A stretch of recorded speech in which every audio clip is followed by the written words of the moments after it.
Hey everyone, this is Steve with another episode of Keep 'em Rolling, and want to begin today by wishing all of my American subscribers and viewers happy Thanksgiving.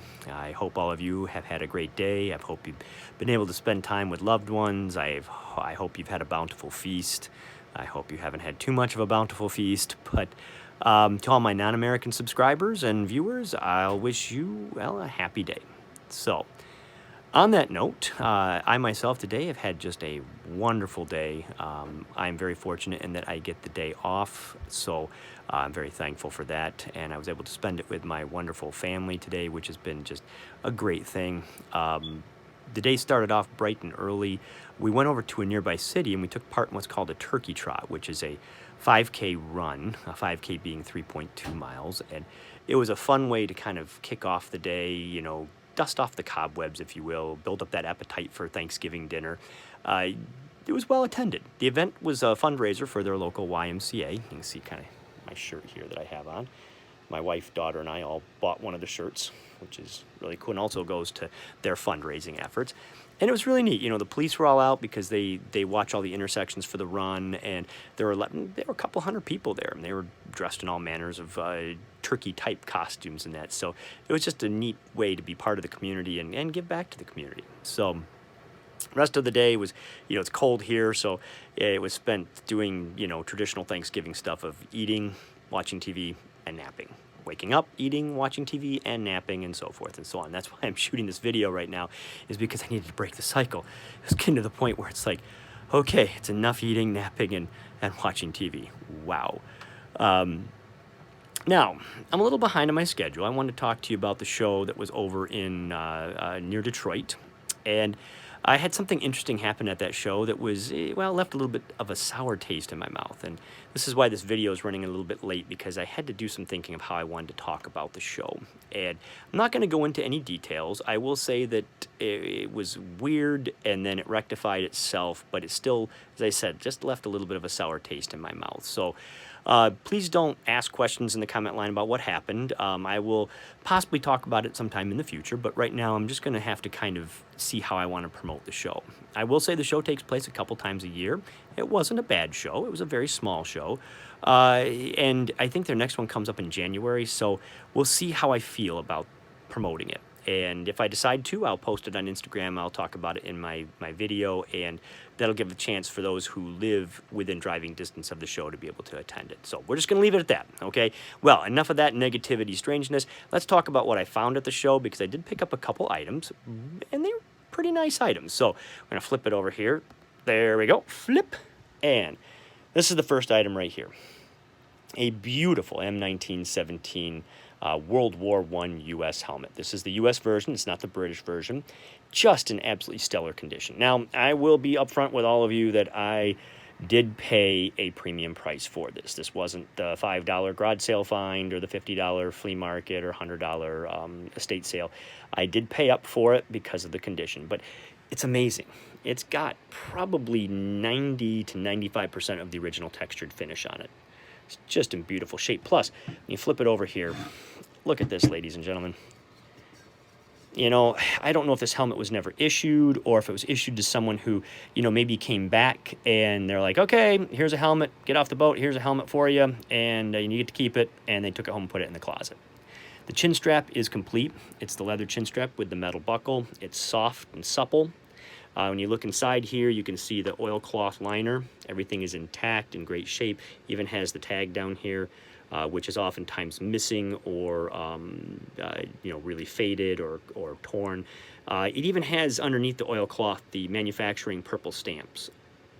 Now down inside, it looks like it's torn there. It's not torn. It's just some black on that piece of the leather there. So it's just in perfect shape. And like I said, I did have to pay up for it. I thought long and hard, but these darn things are getting harder and harder to find. Last year when I was at the Show of Shows in 2018, I was walking around and a gentleman had 3 of these at his table, and they were not as nice as this, but they were nice. They were complete, chin strap, liner, etc. And he wanted between $125 and $150 each. And I looked at him and I thought, I'll come back later. Helmets like this can't be that big of a premium. And lo and behold, maybe 15 minutes later, I walked back by the table. I was going in a different direction to meet a friend, and I noticed they were all gone. And I said, you know, the helmets, what happened? He's like, yeah, a guy came by and took them all. Said they were a great deal and bought them all. Now, what appeals to me about this is I love the painted helmets. I love the helmets with the insignia, but I love the untouched, unpainted helmets even more. Just how it was issued type of helmet. That's what really excites me. So that's why I went with this. And now, I mean, I'm seeing roached out helmets, because oftentimes when you find these, you know, the liner's missing, the chin strap's missing, they're rusty, and I'm seeing those darn things going for, you know, $45, $50, $60, which is crazy. So, but interesting thing about this, and I want to ask all of you helmet experts out there to comment on this. Maybe I'm way out of line here, but when I bought it, I looked for the heat stamp, couldn't find it. Normally, the heat stamp and on all my other World War I helmets is underneath the lip here. This is the front of the helmet. It's right here on the outside. Now, I've never seen that before. So, helmet guru people out there, let me know. Is that something that is normal? You know, is a 50-50 thing? Is that something that is strange? Is it something that's unusual? Is it something that's rare? Is it something you've never seen before? I am curious. I've tried kind of looking through the books. I've done some, you know, online research, but I've not come across anything that said they were on the outside lip like that. So, that is one of my finds. Beautiful, beautiful helmet. It's an honor to be able to put this into my collection. Now, the next item is really one of those weird sleeper things that we talk about, because you never know what a show is going to yield. I was walking around the show, and I came across this. A beautiful United States Army officer's visor cap. And do you ever have something at a show or at an antique shop or where you see it and you think to yourself, I just like it. It's just calling to me, you know. And it's in, you know, this cap, it's in very nice shape. It does have a little bit of a wear issue right there, and it does have a little bit of a stain on the top here. But just something about it, I liked it. It's possibly pre-World War II or very early World War II cap. You can tell this because it does have the back strap on here, and they did away with this back strap pretty early on because of needing to conserve leather and brass, and this is just an unneeded thing that can come off, and that leather and brass can be used for other things. So it's got a nice eagle on here. The eagle is a solid back eagle.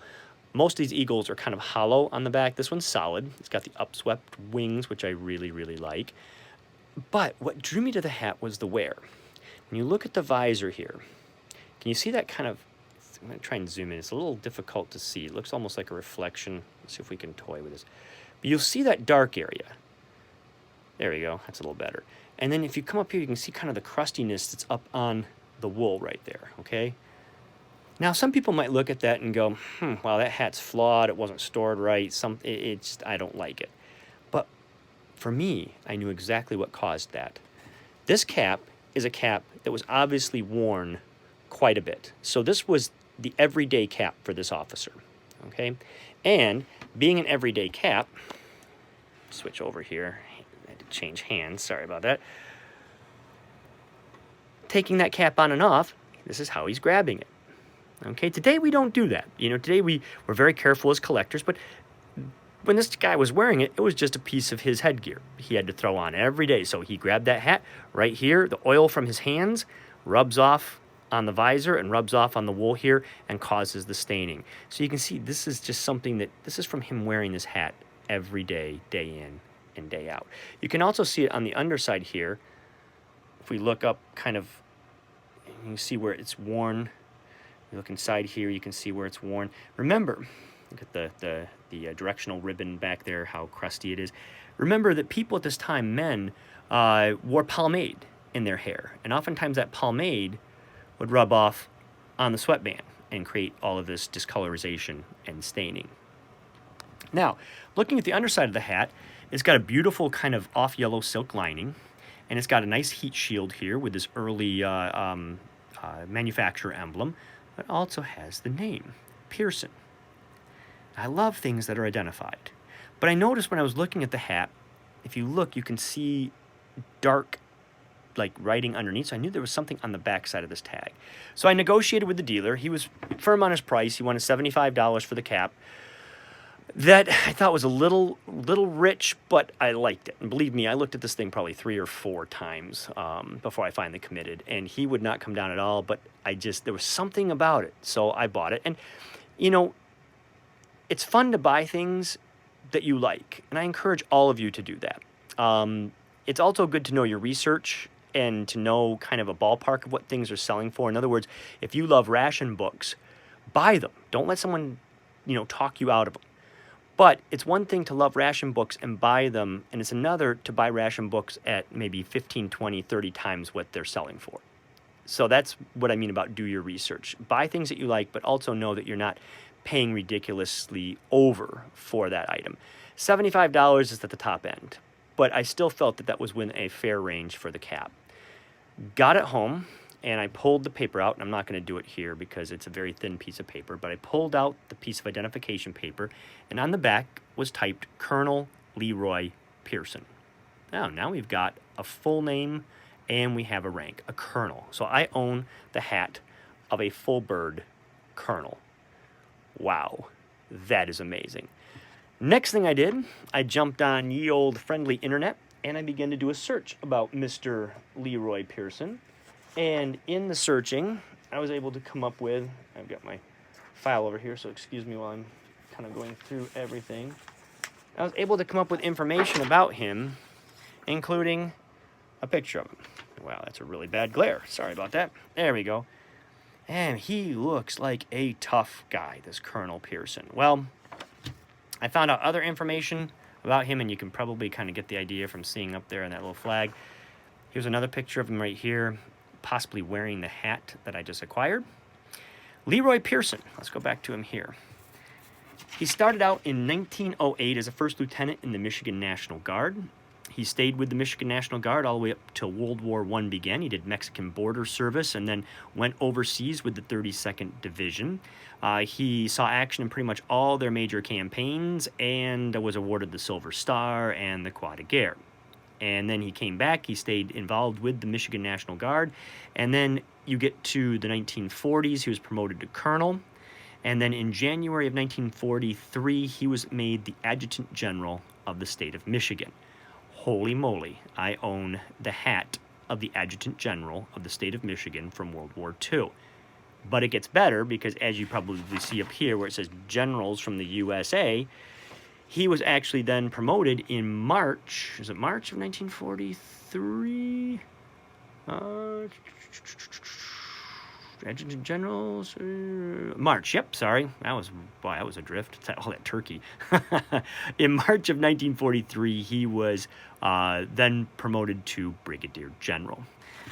I was just, to use the British term, I was gobsmacked. Okay, this hat right here belonged to a Brigadier General. It's the first piece of, quote, general memorabilia in and military general, not general as in general, but military general memorabilia in my collection.